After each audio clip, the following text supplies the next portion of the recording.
Yesterday, I was doing some training for my day job. I've just been promoted to supervisor, and so a lot of the training was about safety preparedness in an emergency situation.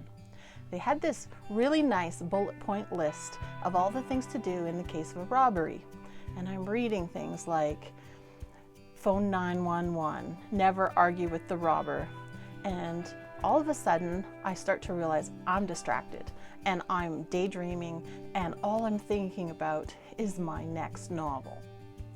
In my head, the scene has shifted, and instead of being in a coffee house training on a computer, all of a sudden I'm really there, and there's a robber at the door, and he's got a gun, and he has shot my barista.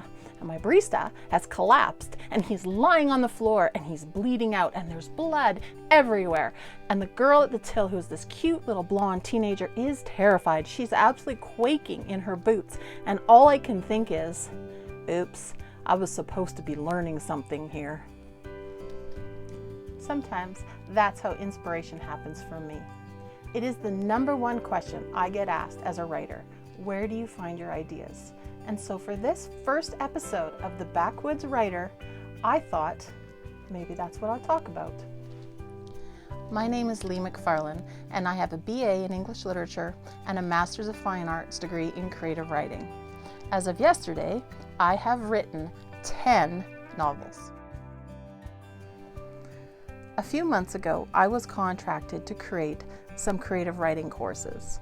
I created a novel course, a memoir course, and a course on publishing. However, they were canceled. So I thought, why don't I bring them online? And that's how The Backwoods Writer got started. So after the bad guy shows up with his gun, I start to talk to him in very calm, soothing voices, because I am Uber manager, which in reality, I'm terrified on the inside, but he can't tell. And so I go up to him and I say, "Sir, it looks like you're having a bad day. Is there any way that I can help you? But before I do, I'd like to help my coworker because he's hurt and he needs assistance." And at first the bad guy doesn't want me to do it, but he can see I've got my hands up, just like I'm gonna be no threat to him whatsoever, and he lets me go. So I walk slowly over. I have to step into the puddle of blood that's forming around my coworker, and I rip off my apron and I wrap it as a bandana around his gunshot wound. And as soon as I do, the blood stops, and so he's able to sit up. And I help him to his feet, and I slowly get him to the back room. Then I come back. "Sir, what can I do for you?" So we have this little dialogue, and what he doesn't know is that secretly I have called 911 and that cavalry is on its way. In the meantime, I just have to keep him calm until they get here.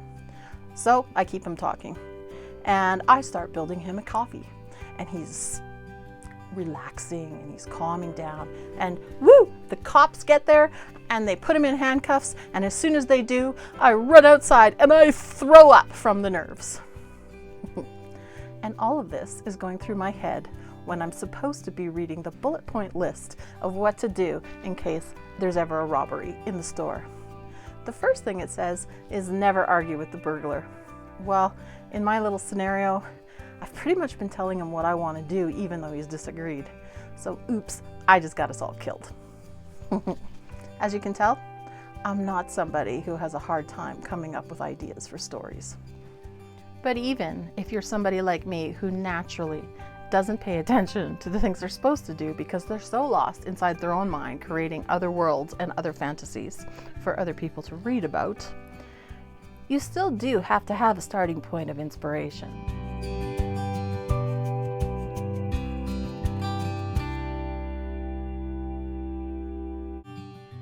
I live in this amazing part of the globe, 2 hours to the south, and I'm in a desert. 2 hours to the north, and I'm in the mountains. I can stand at the foot of the ocean and listen to it roar and taste the salt on my tongue, and that can cause an entire novel to form inside my head. For me, there's just no end to what nature can inspire, both her animals and her vistas. In fact, this forest that I'm sitting in front of is part of my childhood. This is where my family moved when we moved from Vancouver to the Okanagan of BC. This beautiful property, and my parents still live here.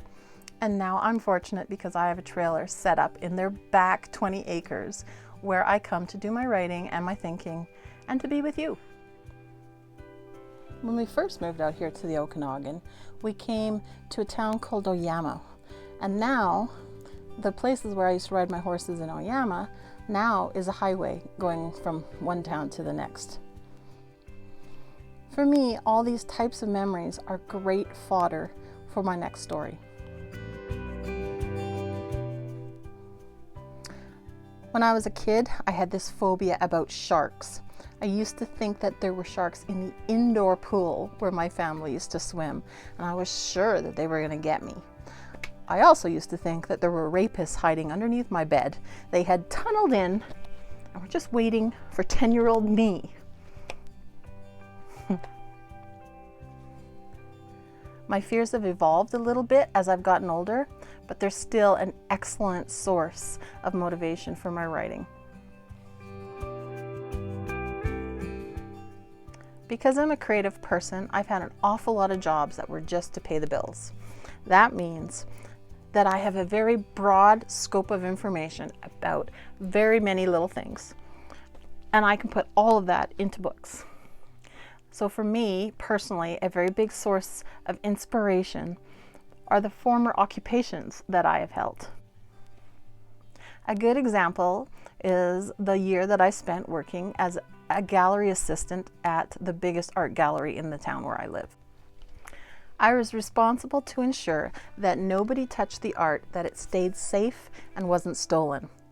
Because it was worth so much money and because I love art, it was a great job, so inspirational, but at the same time absolutely terrifying. And the first week that I worked there, I scoped out all the possible ways that I thought that that gallery could get robbed. I wasn't casing the joint. I was trying to figure out how to keep things safe if something ever happened. And in that process, I wrote a book.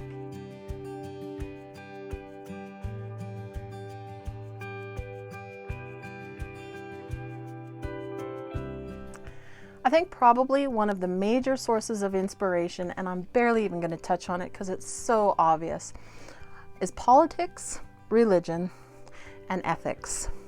I kind of group them all together because they sort of tend to interconnect at times. You can just, find so many topics. I did write my first novel that I published. I basically wrote it with putting into the chapter on a daily basis the headline from whatever story in the news had happened that day. Another really big source of information and ideas are your personal interactions. The people that you know, that you brush up on, the people that you see casually, the customers that you serve at work, your daughter's friends, your mother's caregiver. Those people, they're an endless source of information, just people that you see when you're sitting in a cafe. I've got this one friend who's constantly telling me I have to kill off so-and-so in her book, in my next book, because she's fighting with one of her neighbors. Another really big one for me is media, or you could say popular culture. Things like books, videos, TV shows, movies, and music. Sometimes with music, I will actually take the song lyrics and type them out into the very front page of my novel manuscript. You have to remember to delete it before you try to submit it anywhere because there's very strict copyright laws around music. However, it can be so inspiring, it almost becomes a kind of a muse. When you look at the words of that song and you try to turn it into a story, or you take the emotion from it and make that come alive in your book. Another big point of inspiration can be health. Your personal health, or as right now is happening, when the world is struggling with something like COVID-19, you have to make sure you get your information correct. And that actually goes for any career. Like, for example, my father was a pilot, and he knows everything there is to know about aviation, and he will know if you got it wrong. The same with my aunt, who is a dentist, and she'll watch the medical shows and just shake her head and say that is not how it would be. To an extent, you can get away with fudging some of the details in certain types of fiction. But as a general rule, you don't want to write anything that is going to take away from other people's ability to relate to what's happening in your book. So if you're going to write about health or any of those other types of things that take a lot of education and knowledge, you're going to have to do your research and make sure you do it right. Finally, on my top 10, I have listed architecture, but what I really mean is technology. All those types of things that they're fresh and they're new and there's consistently something to write about. For me, I like to go the opposite direction. I have a bit of a fetish for old abandoned buildings, especially old barns. In one of my novels, I set a lot of the action in this old abandoned barn that's falling down, and it really exists in real life. I used to take photos of it at different seasons of the year. And I have thought about all the different types of stories that could be set in that barn. I personally set a drug transaction in mine, and of course somebody died, and it becomes this whole big thing in the novel. This location, which I find so inspiring because I personally love this building.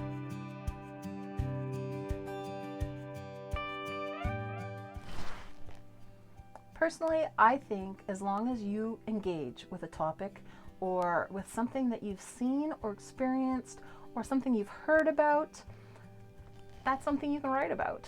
That's a starting place, and you can take it in whatever direction you want.